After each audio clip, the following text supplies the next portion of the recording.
আপনার যদি হৃদরোগ থাকে বা হার্টে রিং পড়ার কোনো সমস্যা থাকে, যে ডাক্তার বলছে যে হার্টে রিং পরাতে হবে, তারপরে হার্ট যদি দুর্বল থাকে, বুক অনেক ধড়ফড় করে, যুবক ইয়াং মানুষেরই এই বুকে ধড়ফড়, বুকে ব্যথা, তারপরে হার্ট অ্যাটাকের রোগী অনেক বাড়ছে, আর অনেক যুবক যুবতী এই হার্ট অ্যাটাকে মারাও গেছে।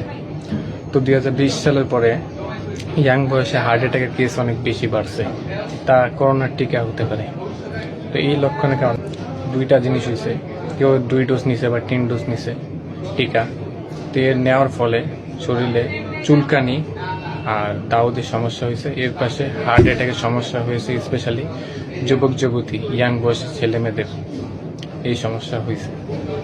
তো এই বুক ধড়ফড় বা হার্টে রিং পড়ানোর সমস্যা যে কোনো বয়সের মানুষই হোক, বা বুক ধড়ফড় করে, ব্যথা করে, হার্ট অ্যাটাকের সমস্যা, হার্ট অ্যাটাক হতে পারে, তারপর ডাক্তার বলছে যে আপনার এই হার্ট দুর্বল, এই যত সমস্যা এই হার্টের আছে তার জন্য একটি মেডিসিন কাজ করে, তা হচ্ছে লাউ। হ্যাঁ, লাউ। এই লাউ লম্বাটা নেবেন, তাও কচিটা, তা ছিলবেন না, তা কাটবেন, কাটার পরে তা ব্লেন্ড করবেন, ব্লেন্ড করার পরে তার যে এই লাউর যে রস, এই রসের সাথে অর্ধেক চামচ পুদিনা পাতার রস মিশাবেন, অর্ধেক চামচ তুলসী পাতার রস মিশাবেন, আর অর্ধেক চামচ আদার রস মিশাবেন। এই যে ওষুধটি তৈরি হলো, এটা কমপক্ষে 3 মাস খেতে হবে। যাদের এই হার্টের কোনো সমস্যা আছে তারা খাবে, 3 মাস খাবে। কেউ যদি সুস্থ ব্যক্তি যদি 3 দিনও খায়, তাহলে তার 30 বছরের হার্ট অ্যাটাক হবে না ইনশাল্লাহ। এত ফায়দা।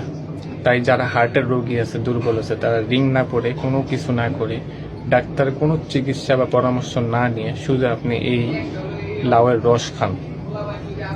এই আদা, পুদিনা আর তুলসী এটা অপশনাল, এটা মিটালে ভালো, কিন্তু যদি না মিলাতে পারেন তো শুধু আমি বলবো যে এই লাউয়ের রস খান, ব্লেন্ড করে হলে এই রসটা খান।